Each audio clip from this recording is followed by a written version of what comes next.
Hola, soy Manolo Castellano y dedico mi vida a explorar talento científico.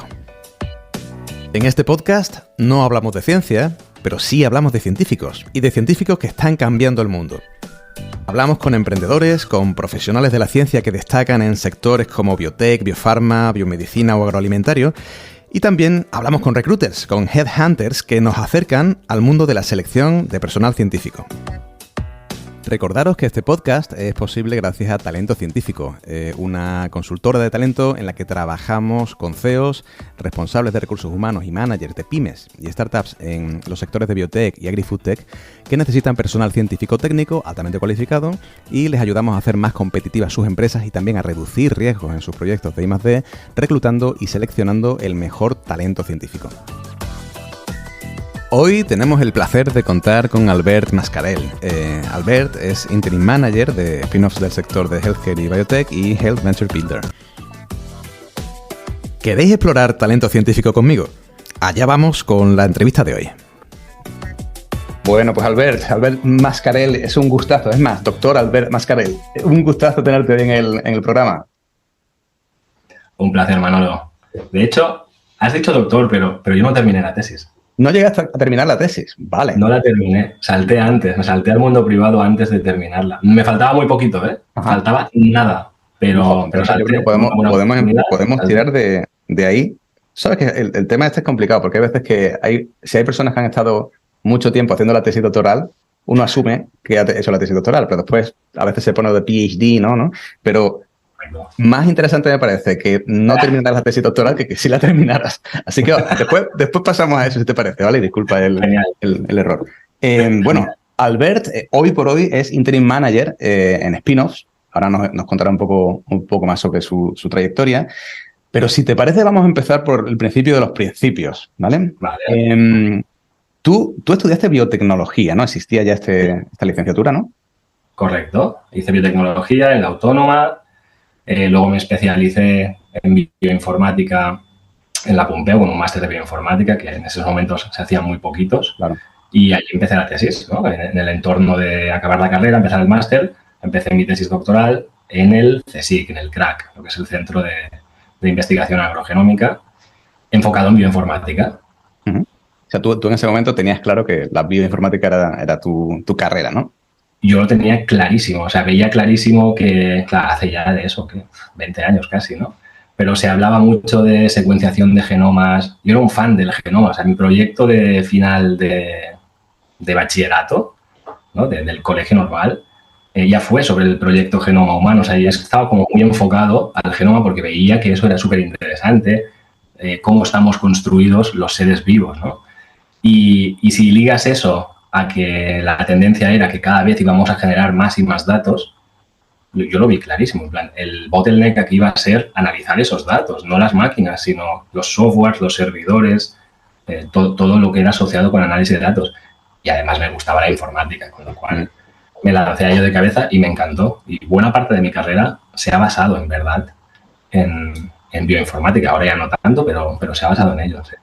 Yo creo que somos más o menos de la misma quinta y sí, yo sí recuerdo que durante los estudios se hablaba de Great Venture, ¿no? De una parte que ya no era tan científica, tan académica, ¿no? Y que sin embargo existía, pero existía en un país lejos, ¿no?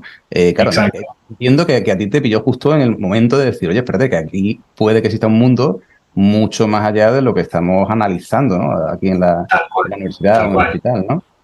Tal cual. ¿Cuándo se da cuenta uno de eso, ¿no? De que realmente a lo mejor el futuro de uno, incluso el mundo, va hacia algo que no es ya tan de investigación académica? Bueno, al final es seguir las noticias, ¿eh? Tampoco, no es que yo fuera un visionario en ese momento, ¿no? Pero sí que como me interesaba el tema y me puse a estudiarlo y a buscar, bueno, al final también terminas una carrera y buscas en el entorno a ver qué es lo que se mueve, ¿no? Cuáles son las tendencias. Y sí que en ese momento tampoco era una súper tendencia, pero empezaba en España. Fuera de España era clarísimo, ¿eh? En España, yo creo que el máster que yo hice en la Pompeu era el primero que se hacía en toda España. Y bueno, no sé, yo es que lo vi muy claro. Vi la tendencia, igual y en ese momento sin quererlo ya tenía esa especie de visión empresarial, ¿no? De decir, tengo que mirar a años vista. Tenía compañeros que se lanzaron a hacer máster en biotecnología. pensando, pero si ya eres biotecnólogo, ¿no? Y luego se encontraban con duplicidad de asignaturas. El hecho de hacer un máster para seguir estudiando antes de encontrar tu carrera científica o no científica, ¿eh? Pero yo en ese momento, por suerte, ahora lo veo y pienso qué bien que lo hice, lo vi clarísimo, que mezclaba lo que quería, tendencia, uso de la informática y una especialización que yo creía que era súper necesaria. Ya la hice antes, ya me fui de Erasmus, yo me fui de Erasmus a Italia durante la carrera a hacer bioinformática, un pequeño módulo concreto de bioinformática. Ya veía que eso tenía un cierto futuro, aunque si te soy sincero, yo lo entendía en ese momento en el entorno académico. Es decir, yo lo veía en pues, hacer un doctorado que incluya bioinformática, porque eso sí que era trending, ¿no? Estaba justo empezando. Y yo recuerdo en el CRAC, en el instituto donde hacía la tesis, no había bioinformáticos, yo era el único. Oh. No había, era el único friki, ¿no? Por decirlo así, que utilizaba datos, se empezaba a hablar. Sí que es cierto que en otras instituciones, yo hacía un doctorado en el que estaba físicamente en el PRB, con Nuria López en el GRIP, y allí eran muy potentes bioinformáticamente hablando. Pero en otros institutos, lo que te digo, no había nadie, ¿no? Con lo cual era un momento en el que se iniciaba todo ese boom. Y ya te digo, yo lo vi súper claro. A lo mejor te ha pasado otras veces en la vida luego, ¿no? Pero ¿qué valor tiene ser el distinto? El que es diferente. Es muy complicado. Es muy, muy complicado. Y sí que es cierto que me ha seguido pasando, incluso en la multinacional donde he trabajado los últimos años, ¿no? No dejábamos de ser, mi equipo y yo, pero éramos los frikis dentro de un entorno muy dedicado a las ventas, al marketing, éramos los más científicos, ¿no? Sí que es cierto, ahora que lo haces pensar, que yo creo que toda la vida he sido así como un outlier, ¿no? Dedicándome a mezclar dos mundos y en el fondo es muy complicado porque tienes que entenderte entre los dos, pero generas un valor, yo creo, viéndolo con perspectiva, ¿eh? Se genera un tipo de valor muy diferencial, que es, puedes estar entre medio de distintas reuniones, eventos, entender los dos mundos y hacer que se unan esos dos mundos, ¿no? Y empezando con el doctorado, en el que uní esos dos mundos de la bioinformática y la genómica en plantas, que no estaba para nada unido, o justo empezaba, y a día de hoy sigo uniendo mundos, ¿no? Mundo científico con mundo empresarial, pues eso, pues 20 años uniendo mundos y siendo el nexo de conexión, pero es muy complicado, tiene sus retos, claro. Hay veces que no te entiende nadie. Más de una vez, ¿no? Pues, claro. Oye, entonces cuando estabas haciendo la tesis, ¿paraste para emprender directamente o fue un poco más transición? ¿No? Yo salté. Mi idea era terminar la tesis, sin duda. Yo en ningún momento tenía claro que quería dedicarme al mundo de empresa. O sea, yo salí de la universidad, mi máster, mis historias, doctorado, ¿no? Era como una línea muy clásica, al menos en biotecnología era o haces investigación o no hay casi nada más fuera, ¿no? Que a día de hoy lo veo y pienso, madre mía, si hay un mundo infinito, ¿no? Ahí fuera. Pero lo tenía como muy marcado, muy lineal. Yo empecé, y sí que es cierto que estuve 3 o 4 años haciendo la tesis, que la podría haber terminado por tiempos, ¿no? Pero como que hice esta duplicidad, estando en un sitio, luego en otro, haciendo el máster a la vez, pues al final se me alargó un poquito todo. Pero es que, sinceramente, dejó de interesarme. Yo no me veía como postdoc. Yo veía a los postdocs y pensaba, hostia, yo no quiero estar así toda mi vida. Que es muy interesante lo que hacen, ¿no? Pero entendiendo muchísimo de algo muy pequeño, no me interesaba. Y, sinceramente, tampoco tenía un perfil de científico muy alto. Mis publicaciones eran muy normalitas. Y dije, no, por aquí no vamos bien. Así que me busqué un poquito la vida y mi primer salto no fue a una empresa propia. Me fui a una startup en Madrid, que sí que ya era científica. Estaba montada, financiada por Telefónica, bien financiada inicialmente. Y ahí me fui de business developer, creador de la empresa, un poquito iniciando. Era un equipo muy joven de 2 fundadores que querían hacer drug discovery computacional. Tenían una patente, era chula, tenían una patente que habían hecho en uno de sus másteres en Estados Unidos. Eran propietarios que venían del mundo de la telefonía y entendían muy bien la optimización de ciertos procesos, ¿no? Para que fueran rápidos, eficientes computacionalmente, etcétera. Y querían unir eso al mundo del diseño de fármacos computacional. Yo venía de este mundo de la bioinformática, conocía partners del PRB, del GRIP, bastante gente que era potente en este entorno. Y dije, pues me voy para allí. Así que no terminé la tesis y me salté a emprender, sin ser yo el emprendedor principal, pero a emprender con un grupo de personas que tenían una idea chula. También es cierto que eso, como buena startup, duró un año, pero bueno, cosas que pasan. ¿Fue un choque dramático de culturas o no? ¿Cómo fue ese...? No es un choque dramático, porque al final el entorno es muy similar. No es lo mismo saltarte de un doctorado a una multinacional farmacéutica, que el choque es muy bestia, pero saltarte a una startup es lo mismo, es muy dinámico. Sí que dejas de hacer pura ciencia, pero no dejas de desarrollar un producto que está basado en temas científicos. En este caso era software, ¿eh? Pero detrás hay mucha ciencia. De hecho, establecíamos colaboraciones intentamos con el Mare Nostrum, con los grupos de investigación. O sea, al final hacíamos links muy buenos con científicos, teníamos colaboraciones con la Universidad de Zaragoza muy potentes. No deja de haber ciencia detrás de una startup científica, lo que, claro, no te dedicas todo el día a investigar. Hay que hacer muchas más cosas, hay que darle salida comercial, hay que hacer aspectos regulatorios. Y cuando los equipos son pequeñitos, haces de todo. Con lo cual, ahí aprendí lo que no está escrito. ¿Qué aprendiste que no tenías ni idea? O sea, alguna cosa que fuera clave para que funcionara, no sé si a nivel de productividad, de los tiempos, ¿qué fue realmente algo clave? Yo creo que eficacia en los procesos, es decir, una tarea concreta, no sé, hay que hacer algo, ¿no? Hay que desarrollar este módulo. No podemos estar 3 meses, hay que hacerlo en 3 días, ¿no? No es perfecto, no pasa nada, ya se va a iterar, ya haremos mejoras. O sea, aprendí, sin saberlo, aprendí muy bien el concepto del Lean Startup, ¿no? De hacer algo, probarlo, volver a iterar, volver a mejorar, seguir probando. Esa eficiencia productiva la empecé a aprender allí, pero sobre todo el choque más o el aprendizaje más brutal fue detrás hay un cliente, hay todo un proceso para llevar de esto que estamos creando hacia el cliente, ¿no? Porque en academia se crea, descubres, creas cosas, las publicas y sigues, ¿no? Tu vida sigue investigando más, creando más, siguiendo un poco de forma lineal. Aquí creas algo, pero es que hay alguien que tiene que comprarlo.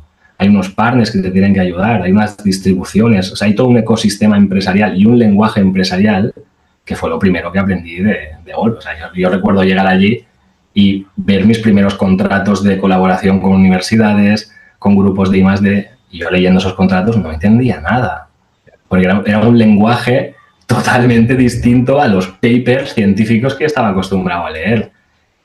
Ese fue un choque bestia. Pero bueno, te vas acostumbrando con los años, ¿no? Oye, y cuéntanos un poco cómo empieza la venilla emprendedora, que yo creo que ya la tenías, ¿no? Pero ¿de dónde surge, no? Porque tú estás trabajando en principio aunque sea un spin-off, por cuenta ajena, ¿no? ¿Cuándo empieza a cambiar la cosa? Yo no vengo de familia de empresarios, ¿vale? Con lo cual no es algo que venga de familia. Mi familia es una familia muy normal, o sea, no hemos tenido nunca empresas, trabajadores al uso, ¿vale? Pero no sé por qué. Desde bien pequeñito ya era así. O sea, yo recuerdo, igual no queda muy bien explicarlo, pero recuerdo comprarme una grabadora de CDs y vender CDs, digamos que regrabados, con mercadillo, ¿no? pistas mezcladas a los profesores, a mis compis de clase y tal, que no es una emprendeduría muy potente, ¿no? Pero, bueno, el crear cosas, ¿no? Al final era un servicio personalizado de creación de música a medida, ¿no? O sea, yo lo veo y pienso, joder, sería el primer Spotify, ¿no? Bajando a la tierra, pero al final no sé, me gustaba crear cosas y darle una salida. Luego en la academia eso se pierde, obviamente, porque se basa en la publicación, ¿no? Que al fondo también tiene una salida, es esa publicación y ese reconocimiento, ¿eh? Pero yo creo que estaba dentro de mí sin saberlo, o sea, yo creo que me encantó el paso que hice a esa startup. Luego volví, eso fue un poco desastre, como muchas startups que acaban explotando internamente, muchas veces por temas de los socios, ¿eh? Y si quieres hablaremos de estos temas. Luego volví y me puse en la Pompeu, tenía que trabajar, yo no tenía mucho capital, ¿no? Tenía que trabajar, me puse en la Pompeu con la suerte de que el proyecto donde me puse era también público-privado. Es decir, había una empresa que subcontrataba o tenía de partner al grupo de investigación donde yo me puse, ¿vale? Y lo mismo, desarrollábamos software, desarrollábamos muchas cosas, pero siempre había el cliente o cómo vamos a vender esto en el punto de mira. Y yo creo que fue orgánico, entre que igual lo llevaba en mi ADN y las experiencias que la vida me fue trayendo. Tampoco es que yo decidiera, mira, voy a ir a ese grupo de la Pompeu porque hacen eso, no. Me fue viniendo, ¿no? Y ahí empezó todo. De la Pompeu salió la primera spin-off y de allí pues hasta el día de hoy que es que me he dedicado al mundo de las startups siempre, ¿no? Pero con el paso de los últimos años en la multinacional porque nos adquirieron, pero siempre en startups. Y yo creo que me voy a dedicar a este mundo, no lo sé, pero yo creo que me voy a dedicar siempre. Más pequeñas, más grandes, pero es un entorno dinámico, interesante. Es espectacular.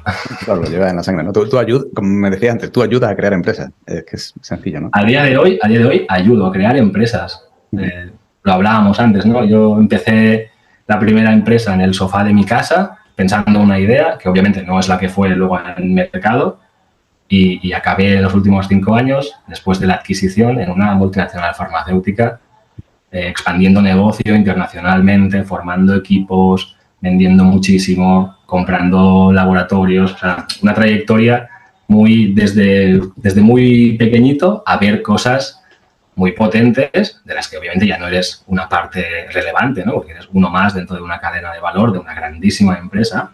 Pero verlo todo, yo creo que me ha dado una visión de, sobre todo, en qué solemos fallar, porque yo he fallado mucho, he sufrido muchísimo, ya te digo, he fallado en miles de decisiones, y a día de hoy, si puedo ayudar a alguien a que sea más fácil ese camino, es una maravilla, ¿no? Y ver cómo los proyectos van creciendo y se van formando con sus challenges, es súper reconfortante. Seguramente no me voy a hacer rico como trabajando en una multinacional. O ya se verá, pero el proceso es tan reconfortante y estar cerca de ideas brillantes, muchas de ellas, de patentes súper potentes, que ves cómo les ayudas a darle una salida, que está lejos todavía al mercado, pero ayudas a que eso vaya caminando hacia el mercado, que no se quede encallado en la academia, eso me reconforta un montón. O sea, es que me hace sentir realmente orgulloso de ciertos días que digo, hostia, hoy lo hemos hecho súper bien, hemos avanzado un montón en esta definición de esta estrategia, con este partnership, ¿sabes? Es súper, a mí al menos me interesa un montón. Estoy contigo. O sea, dentro de que yo no hago esto, ¿no? Sí doy muchas formaciones, ¿no? A investigadores, a veces en la academia. Y claro. El otro día me venía una persona que ya ha lanzado su proyecto, ¿no? Yo no me acordaba bien, pero me dijo, Manolo, oye, pues nada, que todavía me acuerdo de la charla que diste hace no sé cuántos años, ¿no? Allí fue en CRG, creo que fue, en Barcelona. Y me dice, y la verdad es que me quedé un poco planchada cuando hablé contigo, porque no sé lo que me dijiste, que me dio mucho coraje y no lo entendí. Yo no me acuerdo lo que le dije a Albert, pero claramente le toqué la fibra, no sé si lo hice queriendo a lo mejor, y le toqué la fibra y realmente ese fue como el inicio de decir tú, esta persona puede hacerlo, pero claro, depende de qué le digas o cómo se lo digas, esto funciona o no, porque que funcione o no el proyecto, eso pueden ser 1000 cosas, ¿no? Pero que la persona claramente vaya por ello cuando pasa el tiempo y te viene diciendo, oye, pues al final, mira, aportaste esto, aunque sea una cosa muy pequeña, pero mira, es mi día a día, ¿no? Yo creo que es súper, súper reconfortante, estoy contigo. Y además es que hay que buscarlo eso, es decir, si me posiciono en Albert de hace 15 años, yo me pensaba que yo solo podía, con mi idea, con mis historias, con nuestros socios, nuestro equipo, y no es así. A día de hoy me doy cuenta de lo importante que es acompañarte de gente que haya hecho un camino antes, ¿no? Y no es por vender ni nada, pero es que es realmente importante. Yo siempre explico una anécdota y es, en el año 3, más o menos 3, 4 de nuestra primera empresa, contratamos un mentor, ¿vale? Un mentor conocido de un sector distinto, pero que tenía mucha experiencia empresarial. Nos costó un dineral, ¿vale? Nos costaba un dineral. Y realmente, al cabo de 3, 4 meses de la relación con esta persona, se lo planteé a mi socio y le dije, realmente hay que seguir pagando este dineral, si no nos está aportando nada, el negocio no mejora. Estamos sufriendo igual, no incrementamos ventas. Con perspectiva, y estuvimos así un año, ¿vale? Con un servicio mensual de mentorizaje. Con perspectiva, esa persona nos ayudó burocráticamente a hacer muchas cosas que podríamos haber hecho quizás solos, pero nos infundó una idea en la cabeza y era hacer servicios más pequeños, más baratos, con un target de cliente mucho más enfocado. Eso fue, esas 3 palabras, 3 conceptos, fue lo que años más tarde nos permitió vender nuestra empresa a una multinacional. Sin eso, seguiríamos sufriendo, ofreciendo servicios quizás generalistas fuera de precio, ¿sabes? O sea, al final, un mentor necesitas escucharle, necesitas entenderle y no es inmediato muchas veces. Lo que sí que he aprendido es que es básico tenerlo de tu lado y, como dices, te planta una semillita que igual un tiempo más tarde te resuena y florece, ¿no? Y dices, ¡guau! Es verdad, esto me lo dijo Manolo ese día que dio esa charla, ¿no? O sea, es espectacular. Es espectacular. Oye, cuéntanos, Albert, ¿cómo fue ese primer proyecto como emprendedor ya 100%, con tu sello de Soy Emprendedor? Resumido corto, una tortura, un camino durísimo y larguísimo con un final feliz, ¿vale? O más o menos feliz. Empezó todo, yo estaba en la Pompeu, como te he dicho antes, ¿eh? Había vuelto de Madrid, estaba en la Pompeu, en esta empresa, digamos, público-privada, y eso, como buena startup, volvió a explotar, ¿vale? Y se fue al garete. En ese momento, yo trabajaba en un grupo de investigación donde su socio, que era Jordi Villar, un tío brillante y con una mente también bastante empresarial. Ya se había montado, ¿no? Ya estaba colaborando con una empresa, con otro socio, tal, montando cositas. Y en ese momento, bueno, me surge la idea de montar lo que vendría a ser un software as a service para dar servicios de bioinformática. Había pasado todo este tiempo que te comento, pero la bioinformática seguía siendo un bottleneck en toda la academia, ¿vale? Y habían aparecido los clouds, Amazon Web Services, todas estas historias que permitían poner pipelines de bioinformática en la nube y hacerlo, pues, software as a service, pay-per-use, ¿no? Dije, ¿por qué no hacemos esto? Que podría ser súper diferencial. Le tocamos la idea, le encantó el concepto, venía bastante ligado a lo que ya veníamos haciendo en ese proyecto. Junté un amigo de la universidad que estaba de comercial, un tío súper potente a nivel de ventas y marketing, con una compañera del máster de bioinformática que es una investigadora brillante. Hoy en día está en una súper empresa en Estados Unidos como directora técnica. Y bueno, sumamos estas 4 piezas y dijimos, va, pues nos lanzamos. Obviamente nos lanzamos, tardó un tiempo, ¿no? Pero fue bastante orgánico. Al final, también, de nuevo, me quedaba sin trabajo, tenía que buscarme de nuevo la vida y dije, mira, pues esta vez voy a hacer lo que dices, ¿no? Esta vez lo voy a hacer yo. Ya llevo 2 proyectos donde el propietario, el founder, es otro. Los 2 han ido mal. Bueno, lo peor que me puede pasar a mí es que me vaya mal, ¿no? Y ya está, ya está. Tenía unos pequeñitos ahorros que había conseguido y dije, mira, pues me doy de plazo este medio año o estos 8 meses, ¿no? Y si no funciona, pues me busco un trabajo. ¿Tú tenías claro eso? ¿Tenías el deadline tuyo de decir, si llego hasta aquí y hasta aquí punto? Vale. Yo tenía X dinero que puse en la empresa. Nada, yo puse 3.000 euros. Luego sí que fuimos ampliando capital, pero al principio puse esos 3.000 euros y tenía un budget ahorrado para aguantar 6 meses, 7 meses. Luego, obviamente, fueron 10 años, ¿no? Pero sí, tenía muy claro que había un deadline, un tiempo en el que yo ya necesitaba salir a buscar trabajo, porque si no, pues me quedaba sin dinero para comer, ¿no? Claro. Y eso te genera un sentido de urgencia, claro, que no te lo genera nada más. Yo creo que en la vida, ¿no? El tener decir, tengo 6 meses. Y no es que me los dé yo de plazo, sino porque es que realmente los tengo. Claro. En 6 meses tengo que salir a buscar un trabajo, encontrarlo y volver a generar ingresos para la vida, ¿no? Para tu alquiler, para tu comida, para tus... Oye, pero eso que dices no lo veo tan obvio, ¿eh? Porque, o sea, aparte de que en el fondo puedes encontrarte un coste de oportunidad del cual no eres consciente, entiendo que hay muchas empresas, spin-offs, ¿no? Sobre todo, que no tienen esa claridad de cuándo hay que terminar, ¿no? Especialmente si el proyecto depende de financiación y tu día a día es buscar esa financiación. Claro, ¿cuándo empieza y cuándo termina esto? Ya, claro. Ten en cuenta que el equipo que emprendíamos esto, al principio era solo yo, ¿vale? Yo no era doctor. Yo no podía optar a las clásicas Torres Quevedo, que ayudan mucho a alargar este proceso, ¿no? Vale. Que está muy bien, pero por otro lado, viéndolo en perspectiva, no hay esa sensación de urgencia. No va a hacer rápido un producto y sale rápido al mercado a testearlo. Entras en una espiral, a veces hasta un espiral dañino de subvenciones, pedir ayudas, más subvenciones, más pedir ayudas.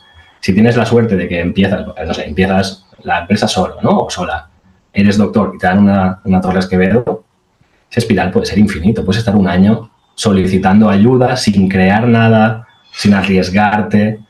Claro, yo no podía hacer eso porque yo no era doctor. Mi socio comercial, obviamente, mucho menos era doctor, ¿no? Con lo cual, enseguida tuvimos que, con las herramientas que habían, el poco dinero que habían y las horas de todos, crear algo, salir al mercado y, obviamente, sí que fuimos a buscar financiación.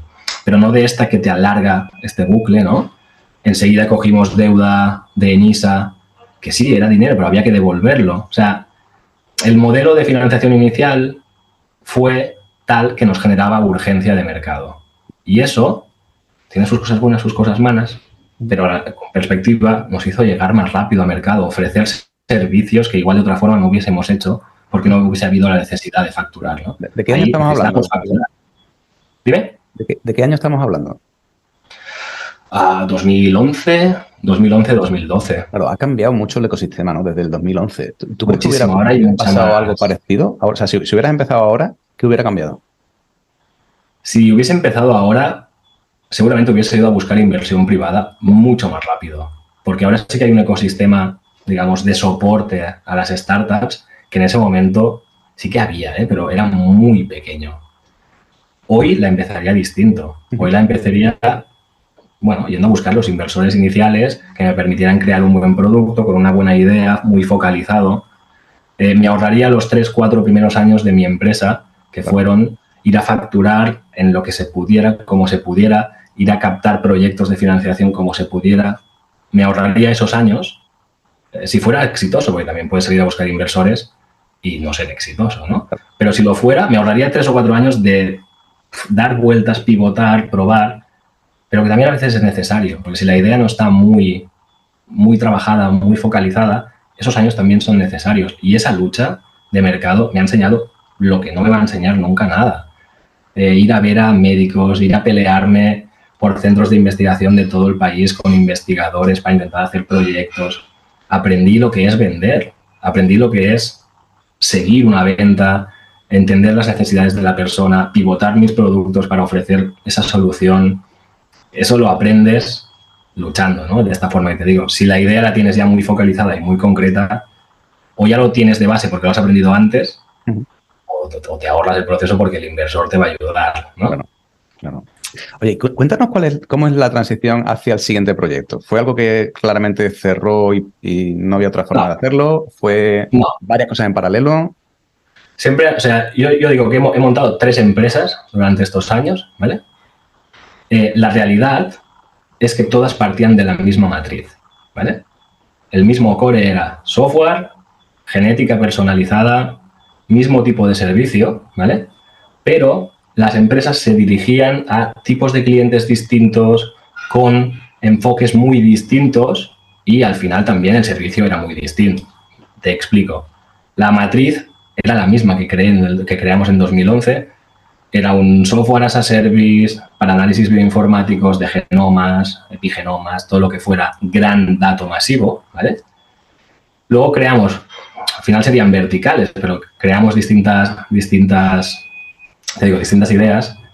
Nos enfocamos con esos servicios a medicina, ¿vale? Y ahí que ofrecíamos servicios de genética también, pero no genomas, sino SNPs, pequeños paneles, algunos paneles de NGS, pero mucho más enfocados, mucho más targeteados, con un análisis bioinformático que no pretendía ser investigador, ¿no? Un resultado para investigador, sino dar solución real a ese médico, ¿vale? Con lo cual teníamos la unidad o la empresa más científica que seguía desarrollando, era la matriz, era el core tecnológico que desarrollaba pipelines científicas y luego las adaptábamos a esta unidad que hacía B2B con médicos y a otra que lanzamos tipo 23andMe, si te suena la empresa, pues algo muy parecido que era un B2C, ¿vale? Con la diferencia de que no teníamos a Google detrás y hicimos lo que pudimos. Pero al final todo era lo mismo, era laboratorio, más o menos profundidad de secuenciación genómica,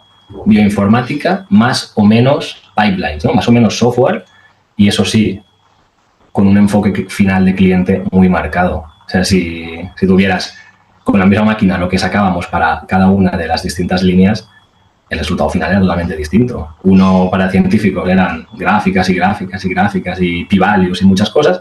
Para médicos era un diagnóstico, un pronóstico en base a la genética de esa persona, y para el directo consumidor era totalmente distinto. Eran planes nutricionales, digamos, más experiencial, ¿no? Más de haga clic aquí y vea usted su plan personalizado para tal, ¿no?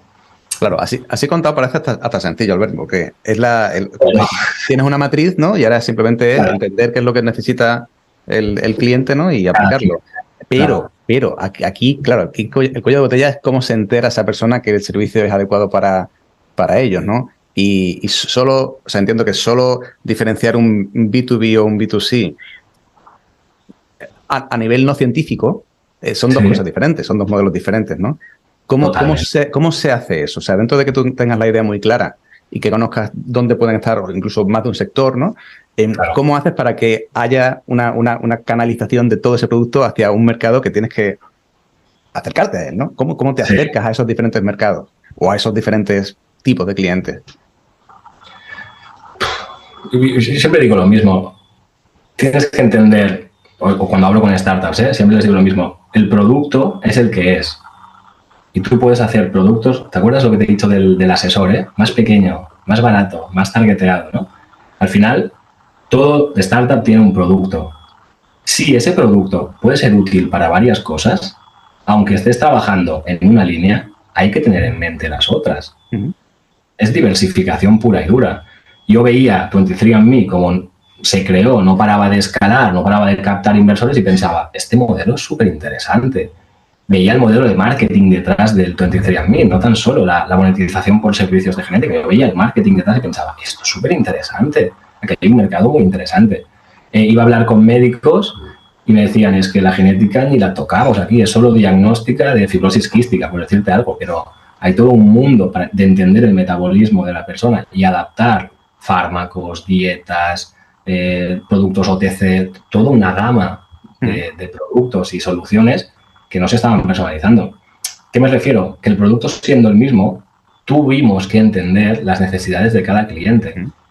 Las vimos porque obviamente cuando estás en una empresa no paras de leer tendencias, no paras de buscar competidores, ¿no? Estás muy activo buscando dónde aplicar tu producto o tu servicio para crear una nueva unidad de negocio o para algo más rentable. En nuestro caso fue muy orgánico porque lo veíamos y decíamos, en la academia estamos muriendo. O sea, nuestra propuesta inicial académica murió. Recuerdo tener la oportunidad de ser partner preferente de Illumina en cuanto al tema del software as a service y sus clouds, pero perdimos esa oportunidad, no lo supimos hacer bien. Con lo cual, pues allí, a los 2-3 años, nos vino una ola de competencia espectacular. La idea inicial de la bioinformática es diferencial, bottleneck, software as a service, ya estaba muriéndose. Y lo vimos y dijimos, esto está yendo hacia abajo, tenemos que hacer algo distinto. De nuevo, la necesidad también, Pero entre que detectas... Dime. Tú lo has dicho, que tienes que ser tú. Tú estabas en el hospital hablando con ese médico, ¿no? Porque claro, una spin-off no tiene 6 o 7 comerciales, ¿no? O personas que... No, tienes que ser tú. Es que yo hacía todo. Es que, o sea, en el momento, en mi empresa, en el momento en el que tuvimos más personal, éramos 15. Claro. Y la mitad eran desarrolladores.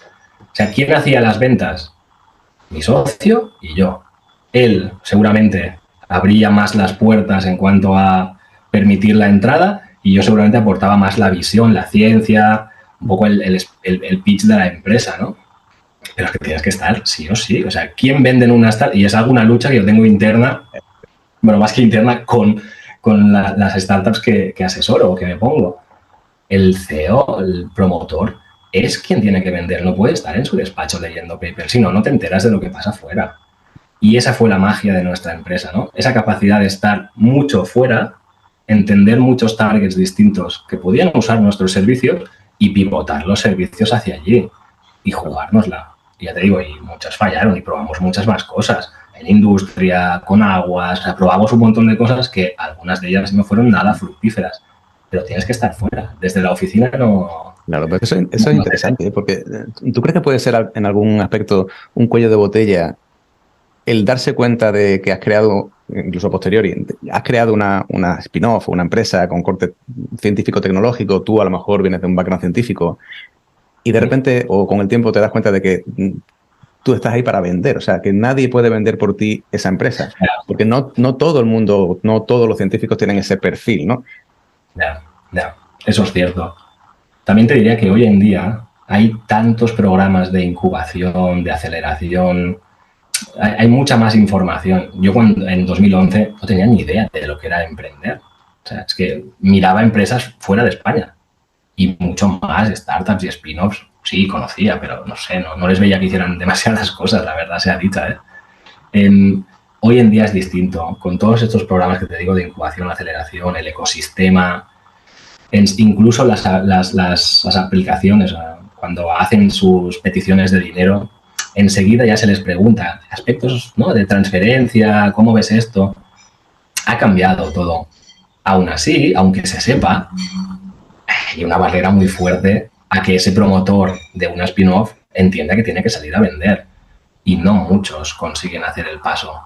Es muy complicado. Y ahí está un poco, yo creo, la diferencia entre ¿va a funcionar o no va a funcionar?, ¿no? Esa capacidad de entender que el promotor de una empresa es la empresa y lleva la empresa en su mochila allí donde va y tiene que vender, sea un servicio, sea un producto o sea una idea, porque estás buscando financiación. Es vender y vender. Y nadie nunca lo va a hacer mejor que el fundador o los fundadores o las fundadoras. Nunca, nadie. Lo otro es una réplica de tu discurso, ¿no? Albert, más claro agua. Oye, has comentado antes que, claro, siempre te has movido en grupos pequeños, o sea, en equipos de trabajo que no son muy numerosos, ¿no? Pero siempre llegas a un punto en el que ya te tienes que preocupar de otras cosas, ¿no? Entiendo que cuando empiezas todo es más yo hago las cosas, ¿no? Mi socio hace las cosas, somos varios, pero llega un punto en el que imagino que empiezan a aparecer otros problemas derivados del mero hecho de que sois muchos, ¿no? ¿Cuándo se da cuenta uno de eso, ¿no? De que de repente tiene que empezar a pagar bastante más dinero por cosas que solo es escalar la misma cosa, aparecen nuevos problemas, ¿no? ¿Cuándo se da cuenta uno de eso? A ver, de hecho, la progresión final de eso es incluso a lo mejor ver que necesitas recursos humanos, ¿no? Ya lo de pagar una nómina empieza esa cosa tan simple aparentemente, ¿no? Empieza a convertirse en un tema importante, ¿no? Y ya no cada uno de su padre y su madre, en fin, tienes que reclutar de repente a gente, hablamos de salarios, ¿no? Y se complica la cosa, ¿no? Sí. En mi caso siempre ha sido una cosa muy orgánica también, ¿eh? Ya te digo, como que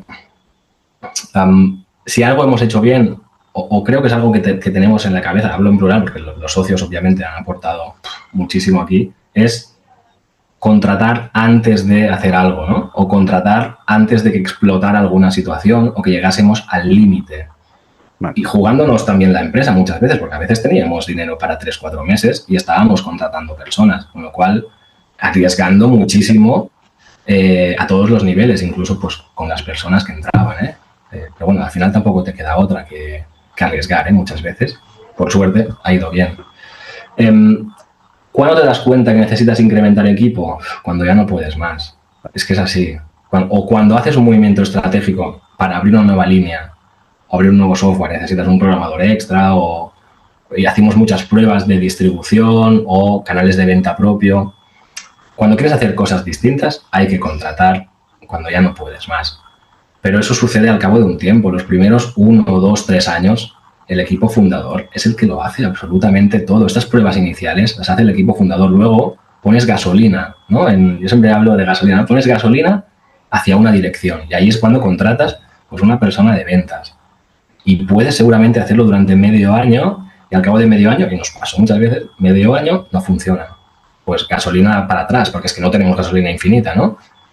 Y eso lo vas probando inicialmente hasta que más o menos encajan las ideas, encajan las personas y llega un punto en el que al final, como CEO emprendedor, ya no estás tanto en la primera línea de fuego y se convierte más en una gestión de personas, gestión, bueno, de muchos aspectos, gestiones de egos, de ambiciones, de preocupaciones, de que el equipo digamos que se lleven bien entre ellos a nivel personal y profesional, seguridad. Hay muchos aspectos en los que de repente te empiezas a preocupar, ¿no?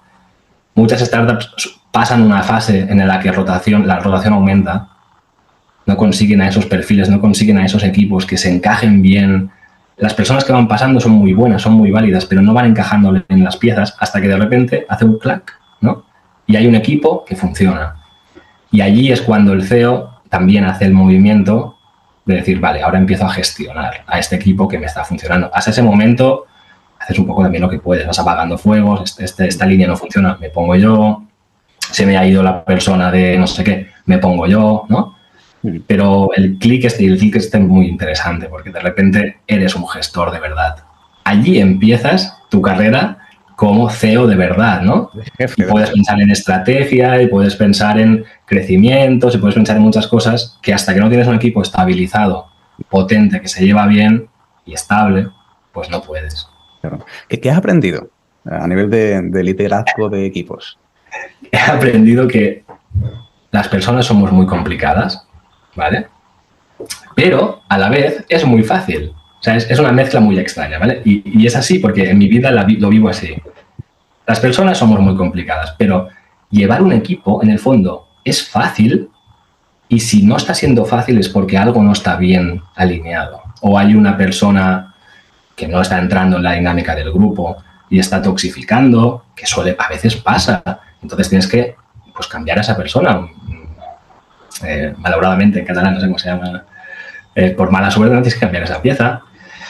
La gestión del equipo, si es tu objetivo, es fácil y al final se basa en cosas muy simples, y es trabajar tú como emprendedor, como CEO, trabajar para que ellos hagan bien su trabajo, entender las necesidades de hoy no estoy bien, me ha dejado mi pareja, mi hijo está enfermo, tengo una semana un poco más mala, entender eso, apoyar. Eso no quita que el trabajo no se tenga que hacer y tenga que salir, y hay unos deadlines, pero hay momentos en los que el liderazgo tiende a ser dictatorial, y yo creo que la base en una startup, en empresas más grandes, se pueden permitir lujos de ser más jerárquicos, más impositivos, pero en una startup hay que mimar a tu equipo. Ese equipo que es estable, hay que mimarlo, cuidarlo y potenciarlo, y trabajar como CEO cada día para que tengan mejores herramientas, puedan hacer mejor su trabajo, estén cubriendo sus expectativas profesionales, salariales también, ¿no? O sea, es trabajar para ellos y hacerle la vida más fácil. Todo lo contrario a apretarles, que trabajen horas extras y esto para mañana enviar. Yo nunca he enviado un mail un sábado. Esto para hoy. No, o sea, no sé, es un mínimo de humanidad, ¿no? Y creo que el liderazgo va hacia allí. Venimos de épocas, ¿no? Antaño, obviamente, el liderazgo empezó siendo muy, muy jerárquico, muy dictatorial, muy impositivo, ha ido cambiando. Hoy en día, yo se lo digo a las startups, hoy en día o tratas bien a tu equipo o te vas a quedar solo como manager. Y la gente ya no está para tonterías de aquí me aprietan un montón, me pagan poco, no me valoran, ahora me hacen hacer esto, mañana lo otro. Se ha de hablar las cosas, hablarlas, o sea, valorar a las personas, hablar y de tú a tú. Yo no lo veo de otra manera. Albert, ¿y te has encontrado alguna vez un problema de motivación, ya sea de tu equipo o incluso de ti mismo?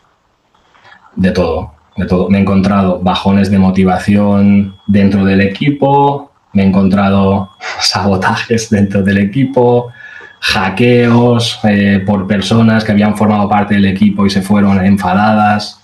He vivido muchas cosas de índole mala en el equipo, y a nivel personal también. Yo también he tenido bajones de motivación, de ¿por qué estoy haciendo esto? ¿Por qué dejo de pagarme 4 meses mi salario y pago las nóminas de las personas? ¿Por qué estoy haciendo esto si me está yendo, ¿sabes? Me está yendo mal. Bueno, y si nos ponemos un poco más serios, cuando en los últimos años, digamos que sufrí una depresión bastante profunda hace un par de años, fruto también de los procesos de fusión y adquisición. Hubo muchísimos problemas internos en el equipo, se dividió el equipo, hubo robatorios, hackeos, hubo muchas, digamos, fue un momento muy tenso en el que las cosas salieron bien por buena suerte, pero no todo lo bien que podrían haber salido, ¿vale? Y eso me destrozó. Luego le sumas que me puse en un ambiente de trabajo, entré en una multinacional, ya tocado, ¿vale? Entré en una multinacional donde la carga de trabajo era extrema, las expectativas eran altísimas y había que dar el callo y había que estar allí, ¿no? Y eso, digamos que sostenido en el tiempo, me llevó a un problema de salud mental potente que he tardado meses en superar. Por suerte ya estoy bien, ¿no? Ya estoy mucho mejor, pero me ha costado. O sea, y eso pasa, Manuel. O sea, es parte del camino del emprendedor. Cuando tienes tantas cosas que fallan, tanto esfuerzo puesto en un sitio, y aunque al final sea exitoso, pero has sufrido tanto, ¿no? Que las cosas se van acumulando. Y yo personalmente nunca trabajé el aspecto mental. Nunca me había puesto a trabajar las cosas. Yo gestionaba mis frustraciones, mis problemas, trabajando más, poniéndole más horas, esforzándome más, ¿no? Un poco la cultura del esfuerzo máximo, ¿no? Y por suerte hoy en día tengo muchas más herramientas, ¿no? Y se gestiona distinto. Esto, transmitirlo a los equipos también es importante. Haber sufrido bajones de motivación, depresiones personales, también me hace que cuando vuelva a tratar equipos más grandes, los trate distinto. Claro. ¿No? Creo que un poquito por ahí. Es más, este es el tipo de cosas que no se hablan todos los días. Que no se habla. Pero que realmente, bueno, a mí sí me las cuentan todos los días, pero lo que pasa es que desde otro punto de vista, ¿no?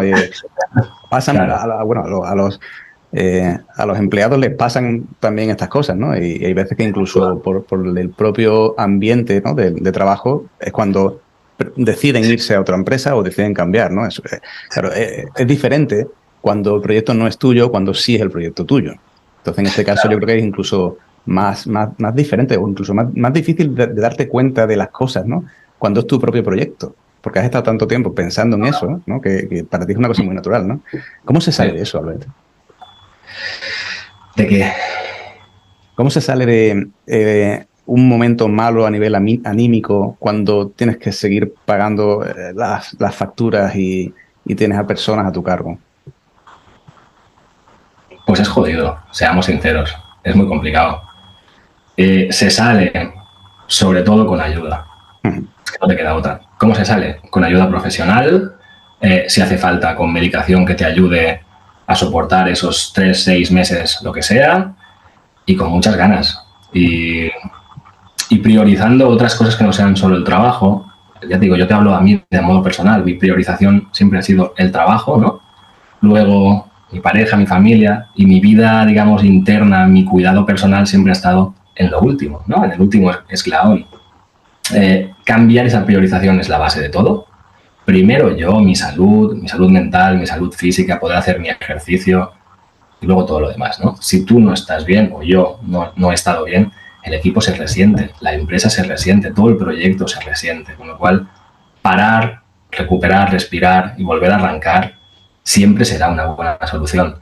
Pero eso también, seamos sinceros, solo lo puedes hacer si un profesional te abre los ojos en ese aspecto, ¿no? Si los tienes cerrados totalmente, necesitas de ayuda psicológica para sostener todo este cambio.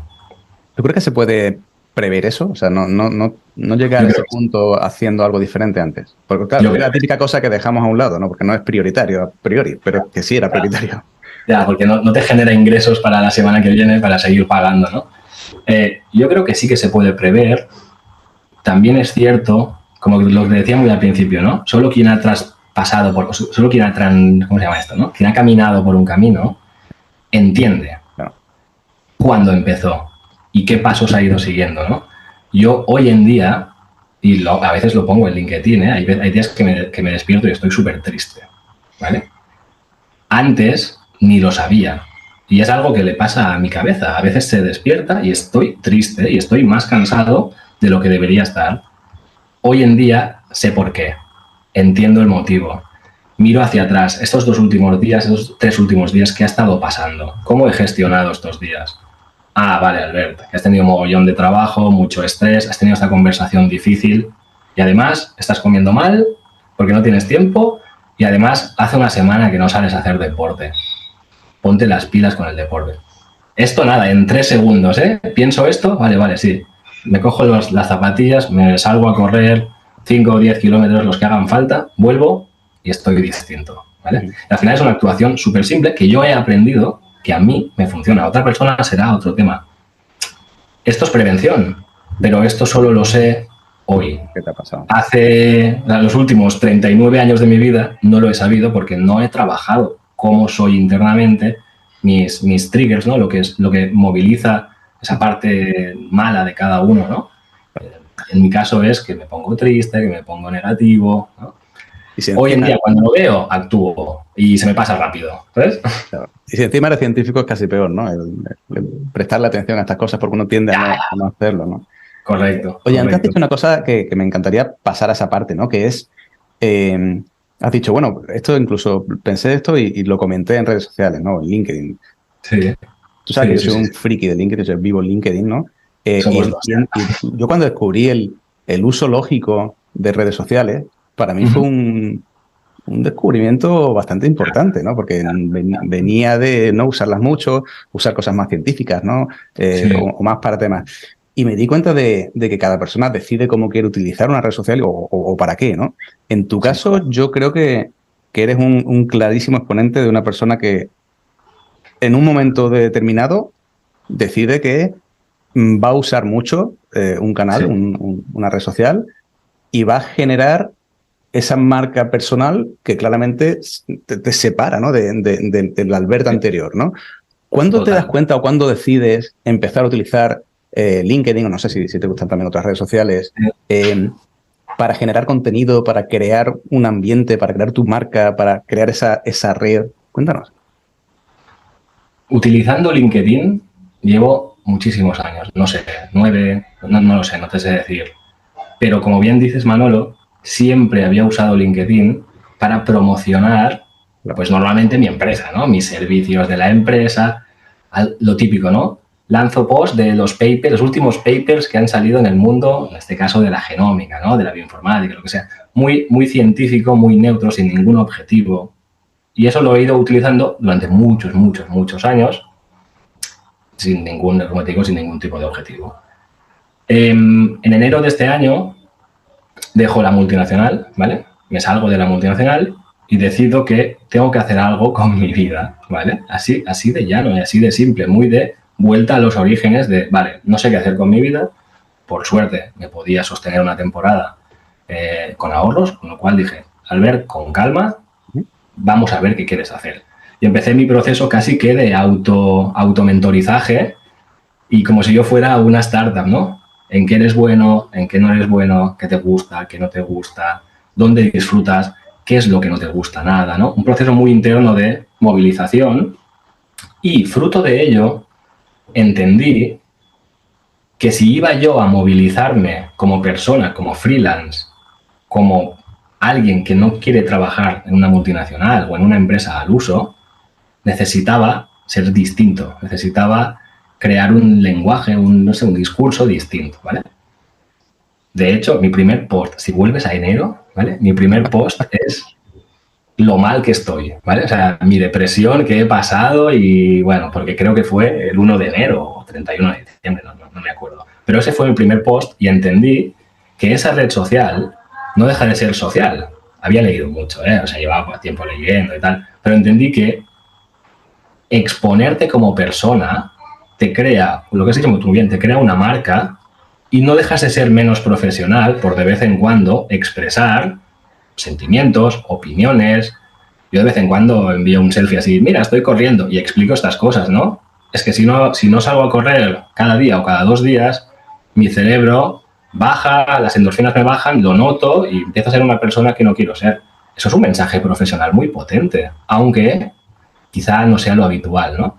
Y empecé con ello y me prometí a mí mismo que iba a generar un contenido para ir creando una especie de marca personal que a día de hoy tampoco sé muy bien ni qué es, ni de unos objetivos muy claros, pero te voy a ser sincero, muy buena o gran parte de lo que estoy haciendo a día de hoy profesionalmente, estoy seguro que la base viene de esta creación de contenido, no diario, pero casi diario, ¿no? De ir trabajando y me sirve, además, para vaciar mi cabeza.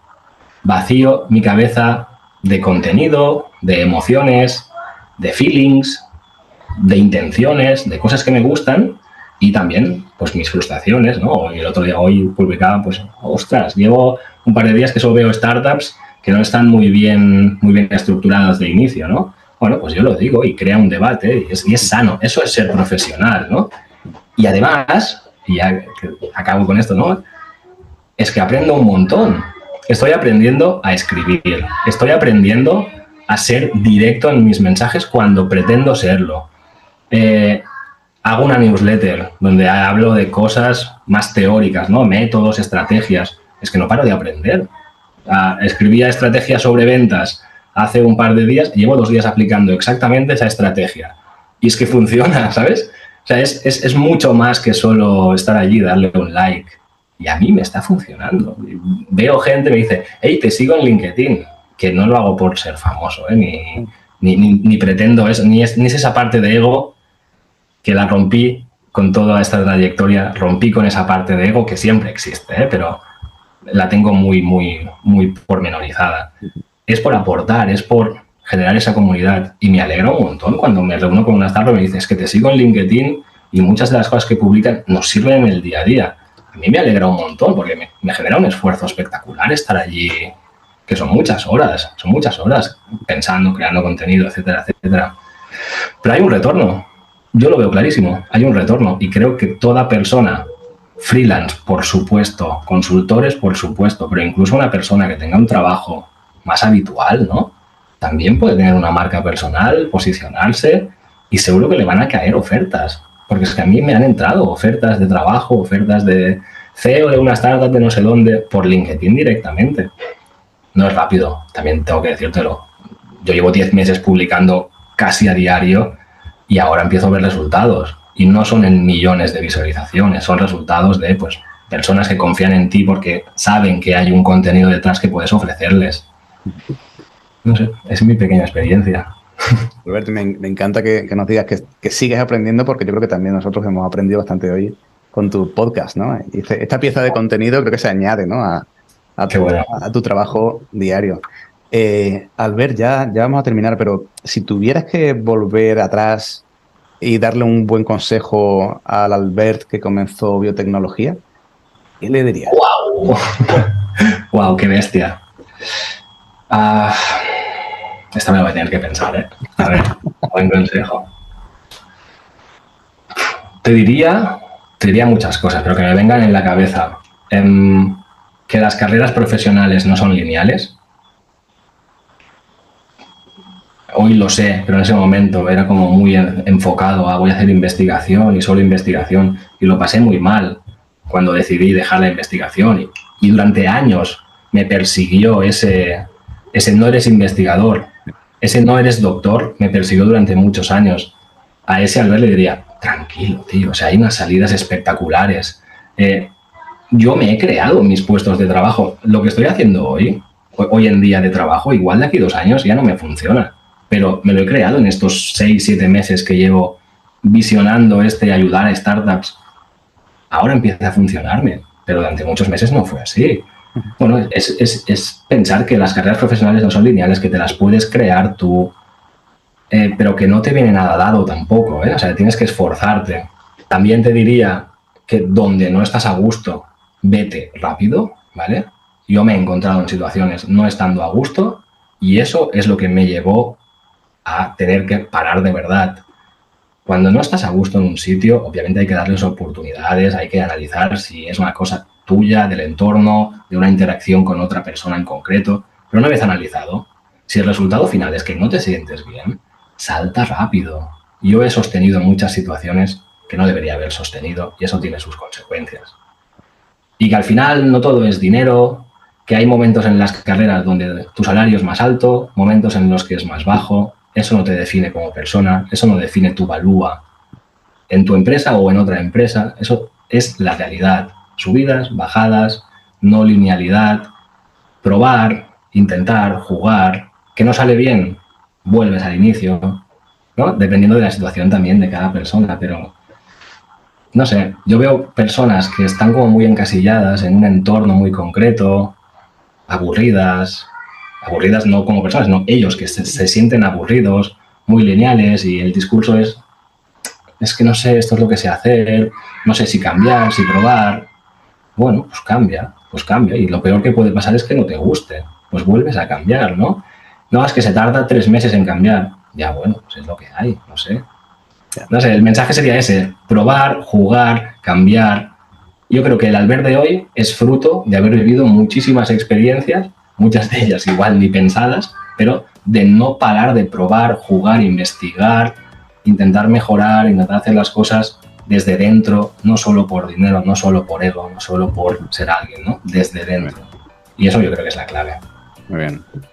No tengas miedo, sigue buscando, ¿no? Encuentra tu camino y ahorra por si... Eso sí, y las cosas van mal. Muy bien, sí, Albert, sí. Pues ha sido un auténtico gustazo hablar contigo en este podcast. Seguimos hablando. Un placer, Manolo. Seguimos hablando. Mil gracias. Bueno, espero que os haya gustado el programa de hoy. Sabéis que nos podéis seguir en redes sociales, donde encontraréis esta y muchas otras entrevistas y donde además tendréis acceso a ofertas de empleo de perfiles científico-técnicos. Mil gracias por estar ahí y nos vemos en el próximo episodio, en el que estaremos explorando talento científico.